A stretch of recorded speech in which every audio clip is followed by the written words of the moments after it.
नमस्कार विद्यार्थी मित्रांनो, स्वागत आहे आपला यूट्यूब चॅनल ज्याचं नाव आहे मोहित मोटिवेटेड एक्झाम चॅनल. आज आपण बघणार आहोत 2021 साली झालेल्या TET म्हणजेच महाराष्ट्र शिक्षक पात्रता परीक्षा 2021मधील पेपर 2मधील गणित आणि विज्ञान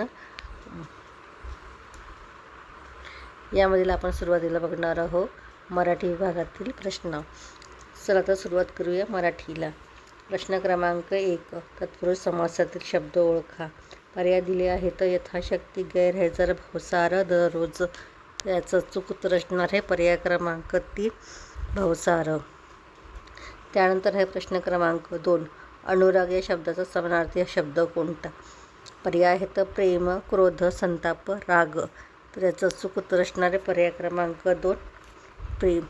त्यानंतर आहे प्रश्न क्रमांक 3, विरुद्धार्थी शब्दांची अचूक नसलेली जोडी ओळखायची आहे कोणती?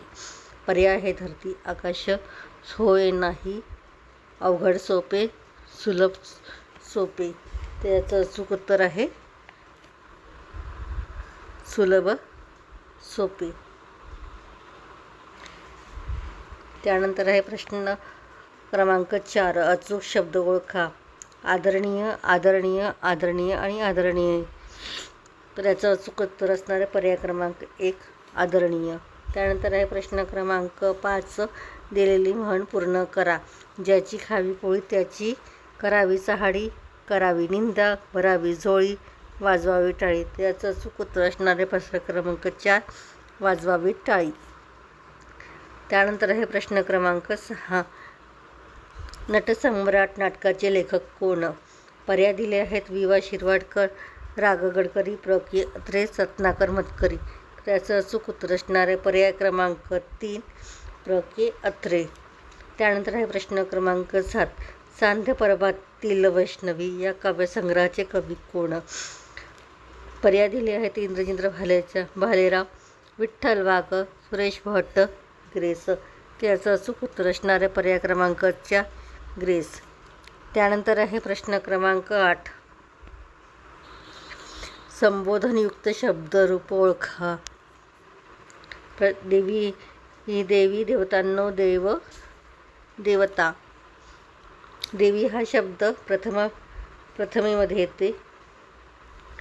देवतांनो संबोधनासाठी वापरला जातो.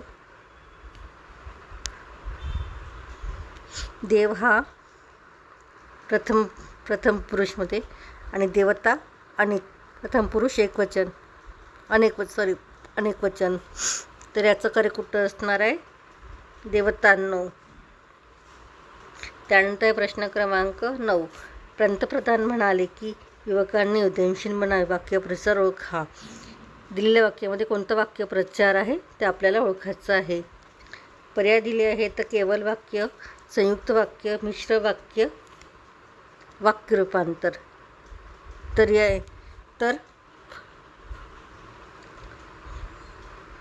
याचं अचूक उत्तर असणार आहे मिश्र वाक्य पर्याय क्रमांक 3. कारण वाक्यामध्ये की ह्या शब्दाने 2 वाक्य जोडले गेलेले आहेत. त्यानंतर आहे प्रश्न क्रमांक 10, भरधाव या शब्दातील उपसर्ग ओळखा. उपसर्ग कशाला म्हणायचं तर वाक्याच्या